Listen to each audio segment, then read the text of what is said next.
Greetings, future criminologists. Welcome to an exciting journey of learning and discovery.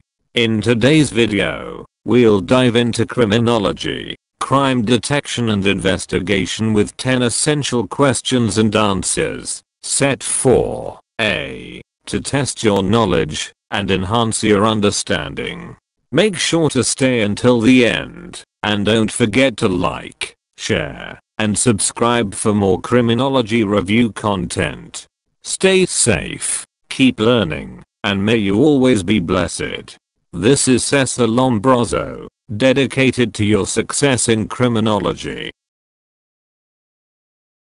Follow justice and justice alone, so that you may live and possess the land the Lord your God is giving you. Deuteronomy 16:20. Welcome to our comprehensive review session. In this video, we'll be tackling a series of multiple choice test questions to help you prepare effectively for your upcoming exam. Stay focused, take notes, and let's work through each question together to strengthen your understanding and boost your confidence. Let's begin our review. Directions: read each item carefully. Select the letter of the best answer from the choices given. The simple questioning of a person who is cooperating in the investigation. Letter A. Interview. Letter B. Inquiry.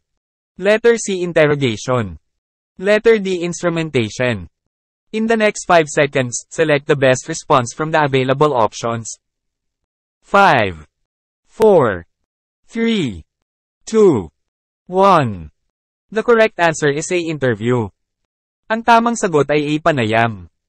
An interview refers to the simple questioning of a person who is cooperating in an investigation. It is a method of gathering information and seeking clarification from individuals involved in a case or situation. Interviews are typically conducted in a conversational and non-confrontational manner to elicit relevant details and insights. Ang isang pakikipanayam ay tumutukoy sa simpleng pagtatanong ng isang taong nakikipagtulungan sa isang pagsisiyasat.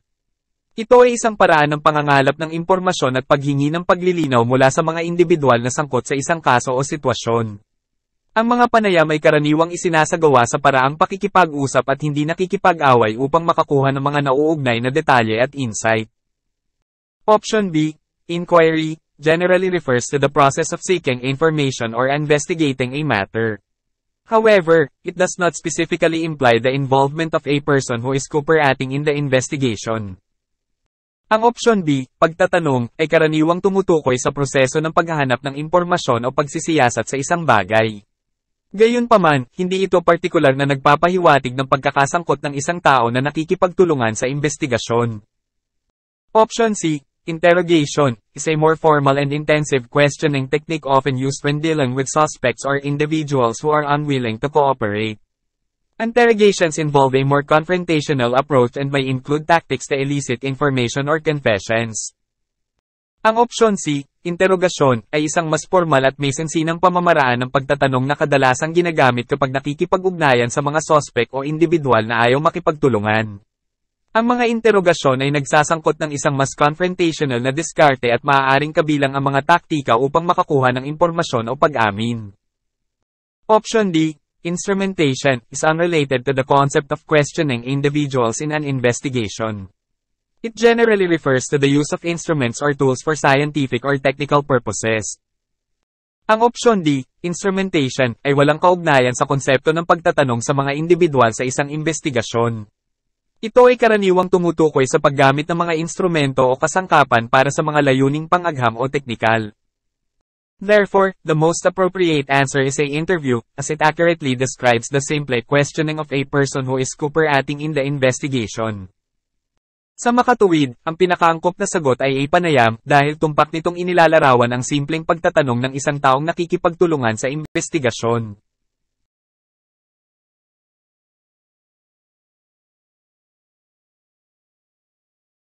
It involves a number of persons who might have handled evidence between the time of the commission of the alleged offense and the disposition of the case, should be kept to a minimum. Letter A. Chain of command. Letter B. Chain of custody. Letter C. Evidence tracking. Letter D. Tracing evidence. In the next 5 seconds, select the best response from the available options. 5, 4, 3, 2, 1. The correct answer is B. Chain of custody. Ang tamang sagot ay B. Chain of custody.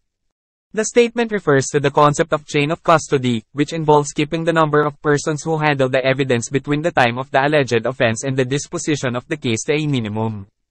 Chain of custody refers to the chronological documentation and control of the physical evidence, ensuring its integrity and reliability for use in legal proceedings.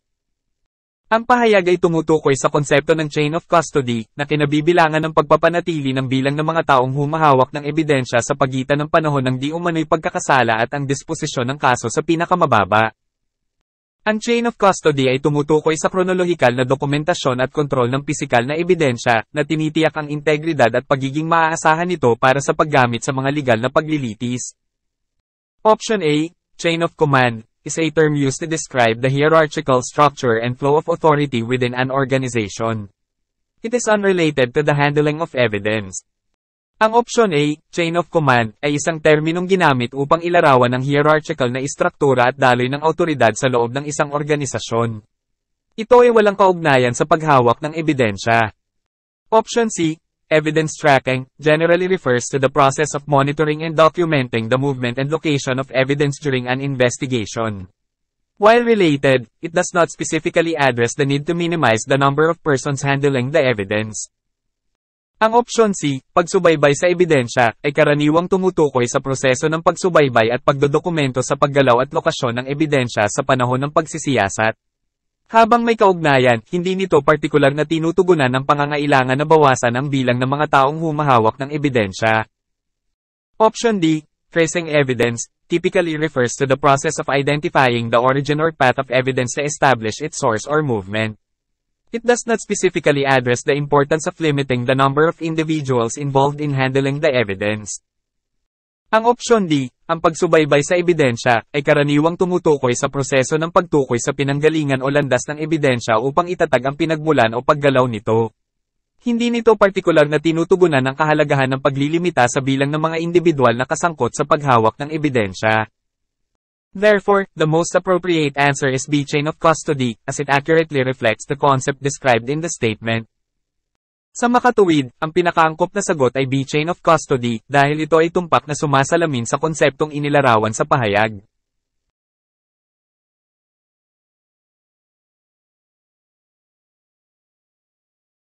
A kind of evidence that may link the suspect to the crime scene or offense.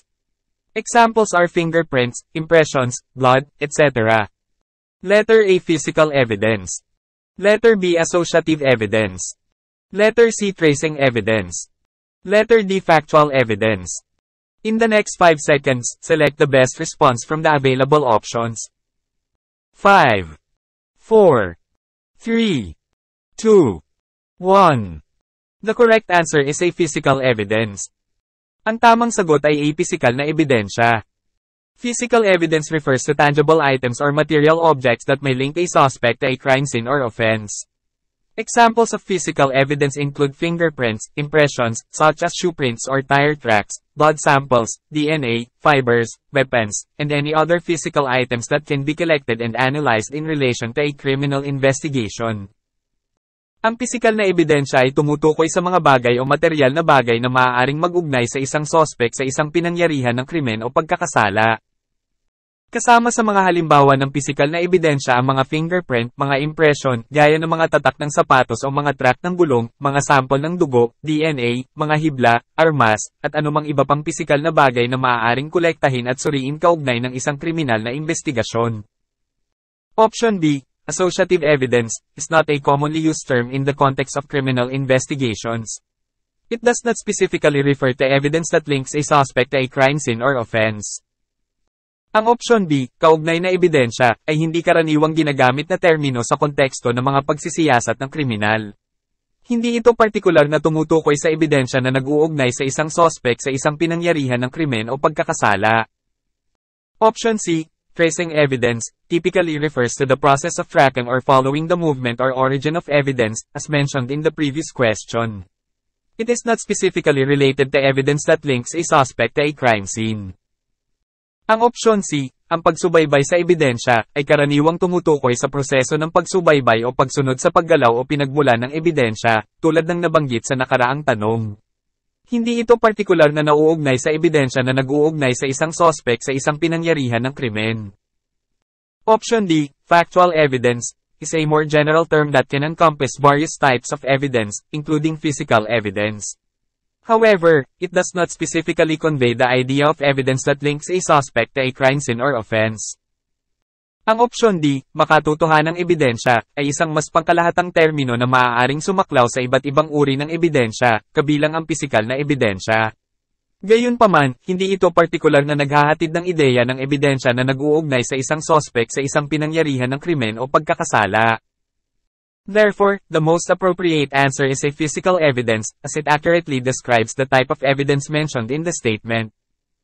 Sa makatuwid, ang pinakaangkop na sagot ay a pisikal na ebidensya, dahil tumpak nitong inilalarawan ang uri ng ebidensya na binanggit sa pahayag.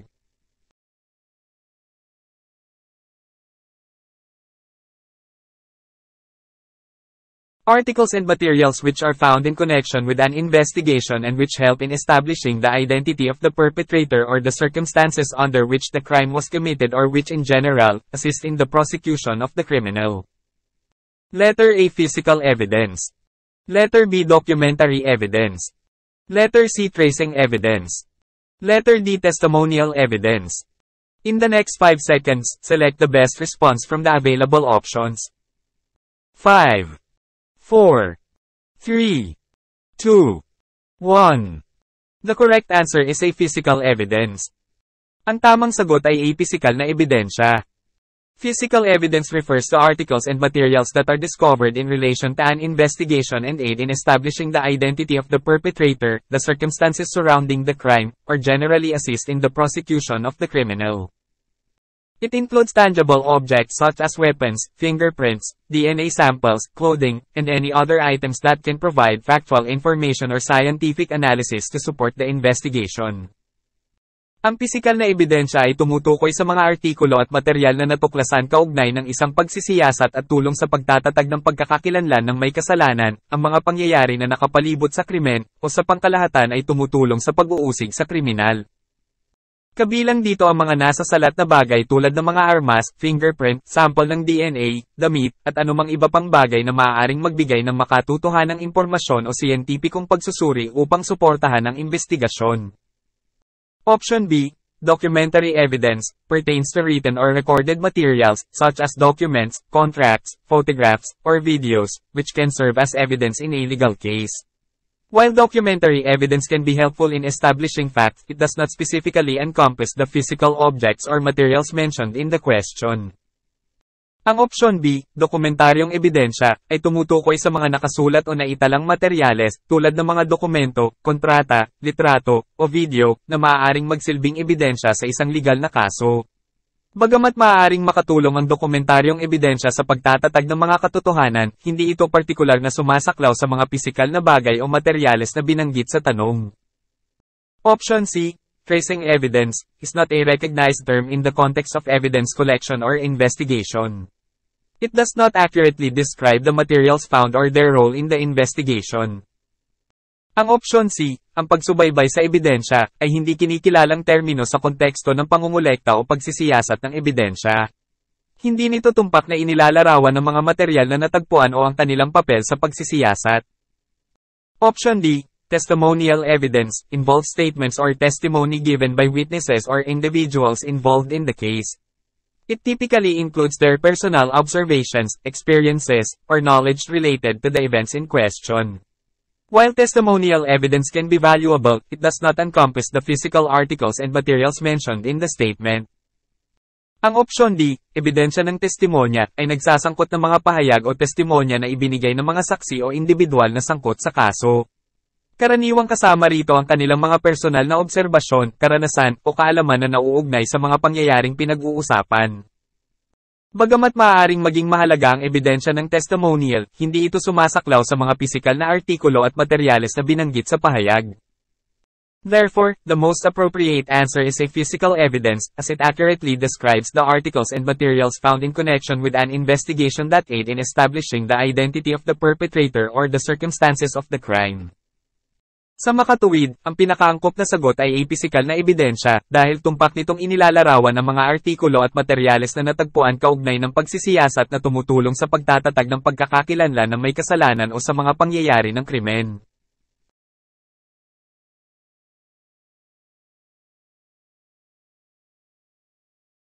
The following are different techniques in interrogation except one.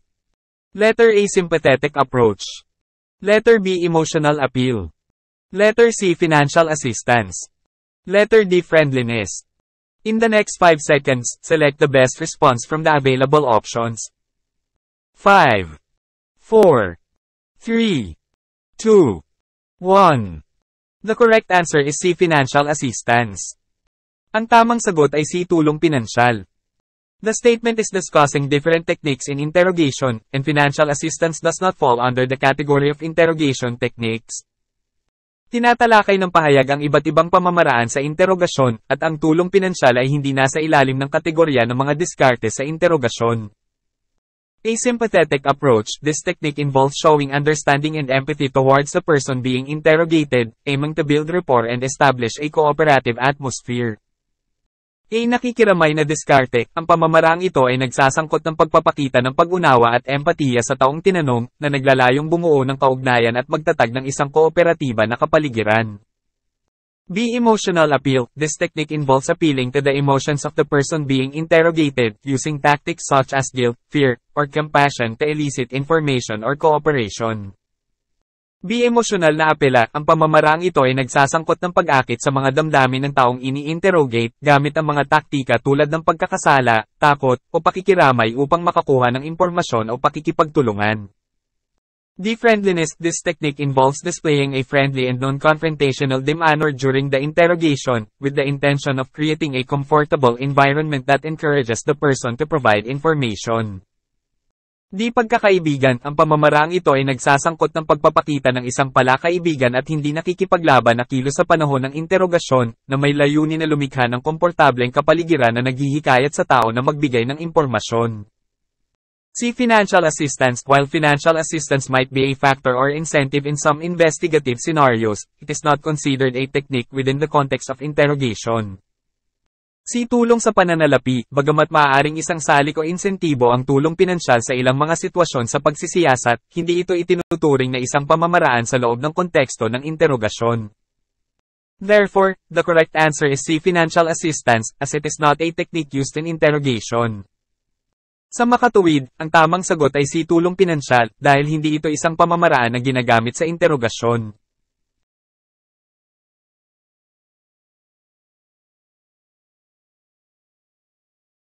This may be applicable to a crime scene that is approximately circular or oval. The searchers gather at the center and proceed outward along roddy or spokes. Letter A. Strip method. Letter B. Wheel method. Letter C. Spiral method. Letter D. Zone method. In the next 5 seconds, select the best response from the available options. 5, 4, 3, 2, 1. The correct answer is B. Wheel method. Ang tamang sagot ay B. Paraan ng gulong. The statement describes a search method known as the wheel method. It is typically used when the crime scene has a circular or oval shape. In this method, the searchers gather at the center of the crime scene and proceed outward along roddy or spokes, systematically covering the entire area.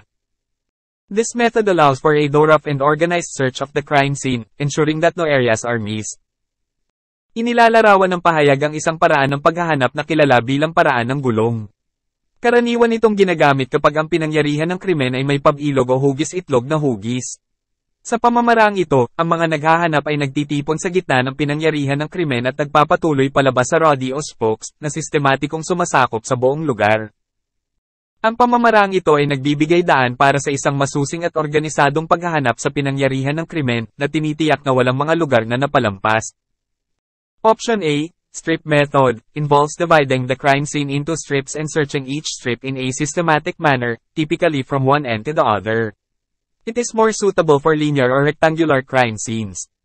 Ang opsyon A, strip method, ay nagsasangkot ng paghahati sa pinangyarihan ng krimen sa mga strip at paghahanap sa bawat strip sa isang sistematikong paraan, karaniwang mula sa isang dulo hanggang sa isa.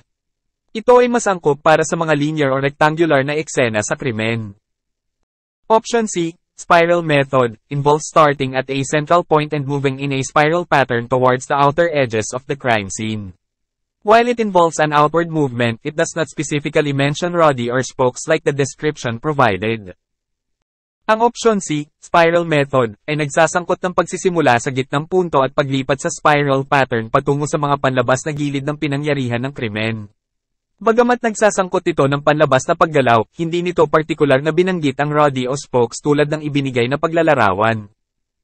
Option D, zone method, involves dividing the crime scene into smaller zones or sectors, and searchers are assigned to search specific zones. It does not involve a central gathering point or an outward movement along roddy or spokes. Ang opsyon D, zone method, ay nagsasangkot ng paghahati sa pinangyarihan ng krimen sa mas maliliit na zone o sektor, at ang mga naghahanap ay itinalaga upang maghanap ng mga partikular na zone. Hindi ito nagsasangkot ng isang gitnang lugar ng pagtitipon o isang panlabas na paggalaw sa roddy o spokes. Therefore, the most appropriate answer is B wheel method, as it accurately describes the search method described in the statement. Sa makatuwid, ang pinakaangkop na sagot ay B wheel method, dahil tumpak nitong inilalarawan ang paraan ng paghahanap na inilarawan sa pahayag.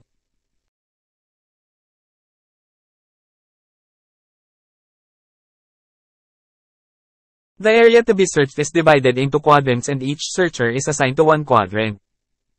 Letter A, strip method. Letter B, wheel method. Letter C, spiral method. Letter D, zone method. In the next 5 seconds, select the best response from the available options.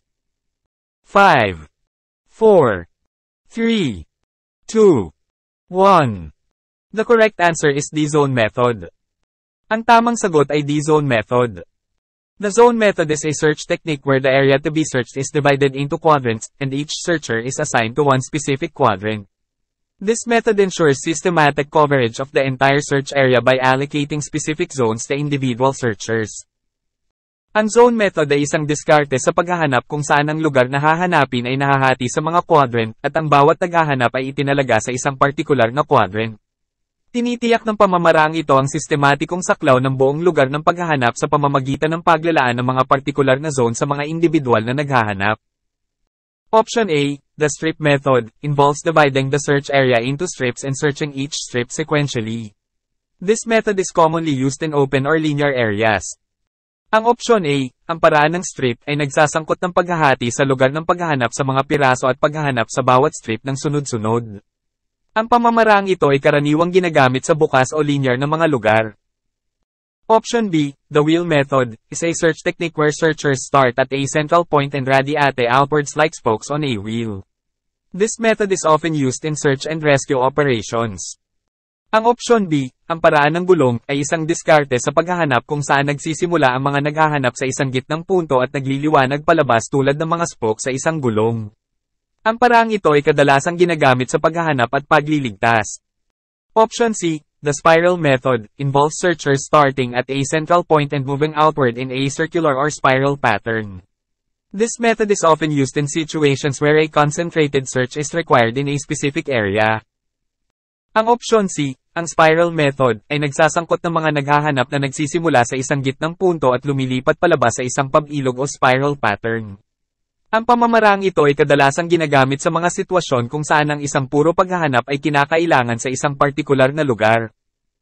Therefore, the most appropriate answer is the zone method, as it accurately describes the division of the search area into quadrants and the assignment of searchers to specific zones. Sa makatuwid, ang pinakaangkop na sagot ay ang paraan ng D-zone, dahil tumpak nitong inilalarawan ang paghahati ng lugar ng paghahanap sa mga quadrant at ang pagtatalaga ng mga naghahanap sa mga partikular na zone.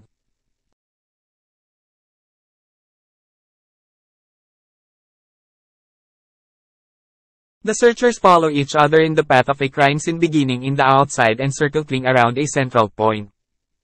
Letter A, strip method. Letter B, wheel method. Letter C, spiral method. Letter D, zone method. In the next 5 seconds, select the best response from the available options. 5, 4, 3, 2, 1. The correct answer is C-spiral method. Ang tamang sagot ay C-spiral method. The spiral method is a search pattern used in crime scene investigations where searchers follow each other in a path that begins on the outside and gradually circles around a central point. This method is commonly employed when searching large outdoor areas or scenes where the exact location of evidence is uncertain. The spiral pattern allows for a systematic and comprehensive search, starting from the outermost area and progressively moving inward in a spiral motion. Ang spiral method ay isang pattern ng paghahanap na ginagamit sa mga pagsisiyasat sa pinangyarihan ng krimen kung saan sinusundan ng mga naghahanap ang isa't isa sa isang landas na nagsisimula sa labas at unti-unting umiikot sa isang gitnang punto. Ang paraang ito ay karaniwang ginagamit kapag naghahanap ng malalaking panlabas na lugar o mga eksena kung saan ang eksaktong lokasyon ng ebidensya ay hindi tiyak. Ang spiral pattern ay nagbibigay daan para sa isang sistematiko at komprehensibong paghahanap, simula sa pinakalabas na lugar at unti-unting gumagalaw papasok sa isang spiral motion. Option A, strip method, involves dividing a search area into parallel strips that are searched systematically from one end to the other. This method is typically used for areas with defined boundaries or where a linear search pattern is appropriate. Ang option A, strip method, ay nagsasangkot ng paghahati ng lugar ng paghahanap sa parallel strips na sistematikong hinanap mula sa isang dulo hanggang sa kabilang dulo. Karaniwang ginagamit ang paraang ito para sa mga lugar na may tinukoy na mga hangganan o kung saan naangkop ang isang linear na pattern ng paghahanap. Option B, wheel method, is a search pattern where searchers move from a central point outward along several radiating lines, resembling the spokes of a wheel. This method is commonly used when searching small, confined areas or when the point of origin of evidence is known. Ang option B, paraan ng gulong, ay isang pattern ng paghahanap kung saan gumagalaw ang mga naghahanap mula sa isang gitnang punto palabas kasama ang ilang mga linyang nagliliwanag, nakahawig ng mga spokes ng isang gulong. Ang paraang ito ay karaniwang ginagamit kapag naghahanap ng maliliit, nakakulong na mga lugar o kapag alam ang punto ng pinagmulan ng ebidensya. Option D, zone method, involves dividing a search area into distinct zones, and each zone is searched thoroughly before moving on to the next. This method is useful when the area can be clearly demarcated into specific zones, such as rooms in a building or sections of a larger scene. Ang option D, zone method, ay nagsasangkot ng paghahati ng isang lugar ng paghahanap sa mga natatanging zone, at ang bawat zone ay masusing hinanap bago lumipat sa susunod. Ang pamamaraang ito ay kapaki-pakinabang kapag ang lugar ay maaaring malinaw na matukoy sa mga partikular na zone, tulad ng mga silid sa isang gusali o mga seksyon ng isang mas malaking eksena. Therefore, the most suitable answer in this case is C-spiral method, as it accurately describes the search pattern where searchers follow each other in a path that starts outside and circles around a central point. Sa makatuwid, ang pinakaangkop na sagot sa kasong ito ay C-spiral method, dahil tumpak nitong inilalarawan ang pattern ng paghahanap kung saan sinusundan ng mga naghahanap ang isa't isa sa isang landas na nagsisimula sa labas at umiikot sa paligid ng isang gitnang punto.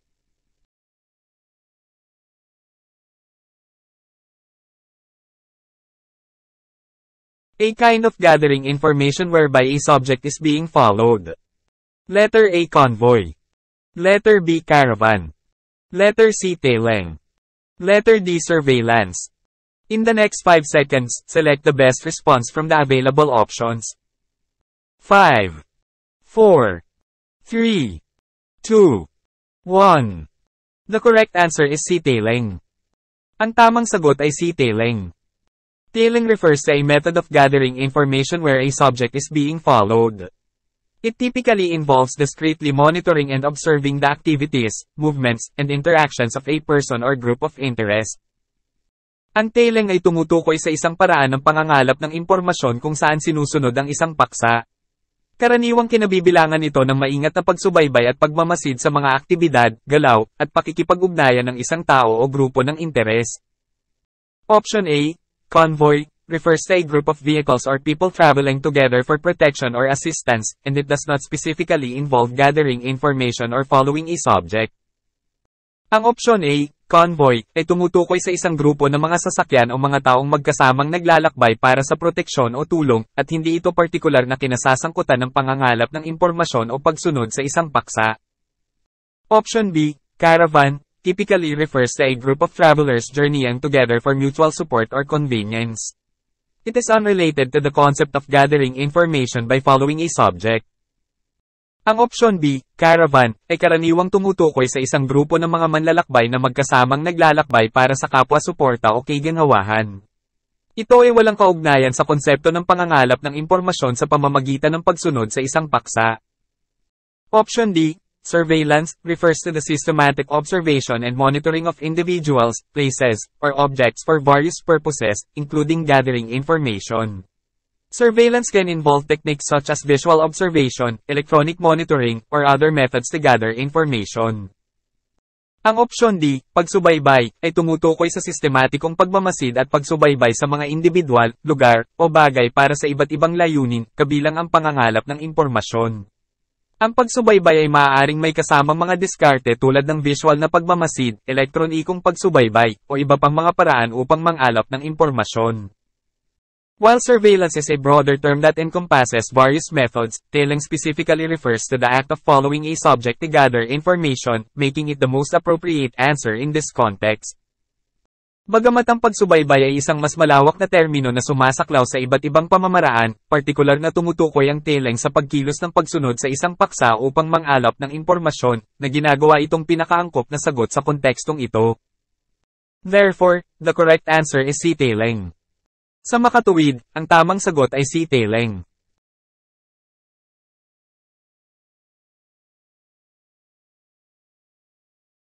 Another term for tailing. Letter A. Impersonating. Letter B. Backing. Letter C. Supporting. Letter D. Shadowing. In the next 5 seconds, select the best response from the available options.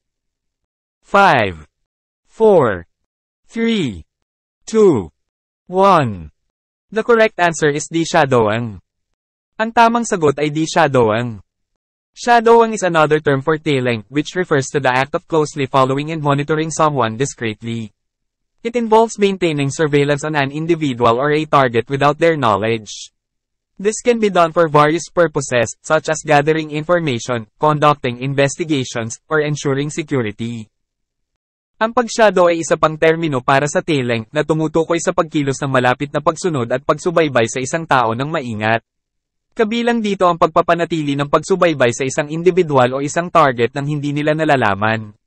Magagawa ito para sa iba't ibang layunin tulad ng pangangalap ng impormasyon, pagsasagawa ng mga pagsisiyasat o pagtiyak ng seguridad. Option A, impersonating, involves pretending to be someone else or assuming a false identity, which is different from tailing or shadowing.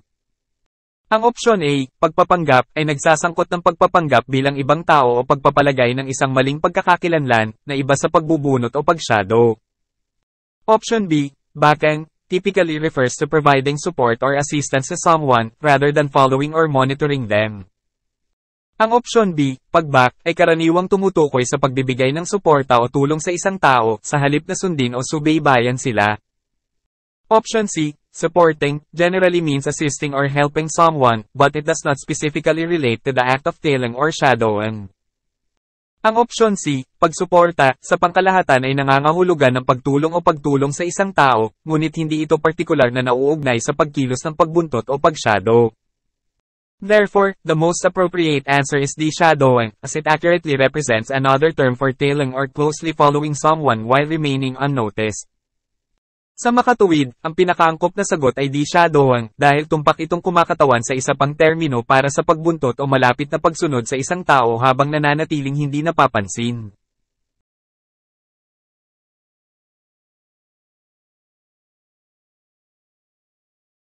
I can do all things through Christ which strengthened me. Philippians 4:13.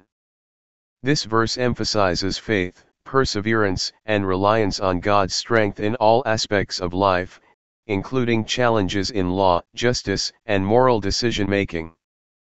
It serves as a reminder that with Christ's guidance, we can overcome obstacles, pursue righteousness, and uphold justice with integrity. Thank you for watching. Don't forget to like, share, and subscribe for more educational content. See you in the next video.